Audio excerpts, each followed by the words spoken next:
আসসালামু আলাইকুম রহমতুল্লাহি ওবরাকাত। তো আশা করি আপনারা সবাই ভালো আছেন। তো আজকে আমি আপনাদের সাথে আলোচনা করব লিনাক্সের একটা বিষয় নিয়ে। তো আলোচনার বিষয়টি হলো হোয়াট ইজ ইউমাস্ক ইন লিনাক্স। তো চলুন শুরু করা যাক। তো প্রথমে জেনে নিই যে ইউমাস্ক কি।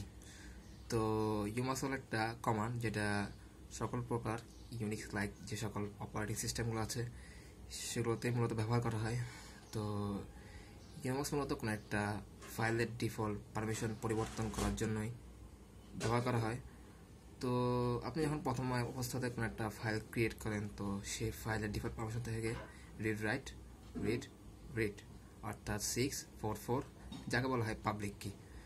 তো যদি অপরদিকে দেখি যে ইউমাক্সের সাধারণত ডিফল্ট পারমিশন থাকে 00022। এটা মূলত থাকে রুট ইউজারের জন্য, আর নর্মাল ইউজারের ক্ষেত্রে থাকে আপনার 0002। তো এখন মনে করুন ইউমাক্সটা কেন ব্যবহার করা হয়। তো আপনি মনে করেন কিছু মাল্টিপল কনফিডেন্সিয়াল ফাইল নিয়ে কাজ করছেন। তো কনফিডেন্সিয়াল ফাইল নিয়ে যেহেতু কাজ করছেন, তো এই ফাইলের যে ডিফল্ট পারমিশনটি আছে সেটা মূলত রিড রাইট রিড থাকে। তো গ্রুপে রিড থাকে আর আদার্সে রিড থাকে। তো আপনি কিন্তু চাবেন না যে আপনার এই ফাইলটা আদার্সরা রিড করতে পারো। তো এই জন্য আপনি যতবারই নতুন করে ফাইল ক্রিয়েট করবেন ততবারই আপনাকে ম্যানুয়ালি সে ফাইলের পারমিশনটাকে কিন্তু আদার্সকে ডিনাই করে দিতে হবে।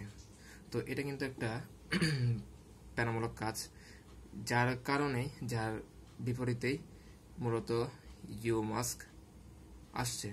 তো ইউমাক্সের দ্বারা আপনি ওই ফাইলের পারমিশনটাকেই পার্মানেন্টলিভাবে পরিবর্তন করতে পারবেন। পরিবর্তন করে আপনি যতবারই নতুন করে ফাইল ক্রিয়েট করবেন ততবারই আপনার সেটকৃত যেই পারমিশনটা আছে সেটি পরবর্তীতে সেট হবে। তো এবার দেখি যে এই ইউমাস্ক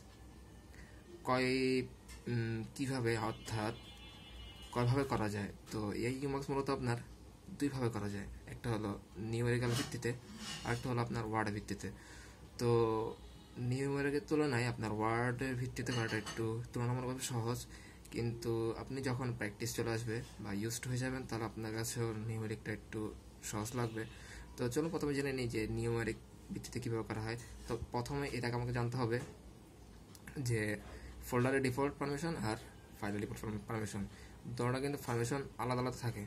তো ফোল্ডারে ডিফল্ট পারমিশন থাকে আপনার মূলত 777, আর ওইদিকে অপরদিকে ফাইলের ডিফল্ট পারমিশন থাকে আপনার 666।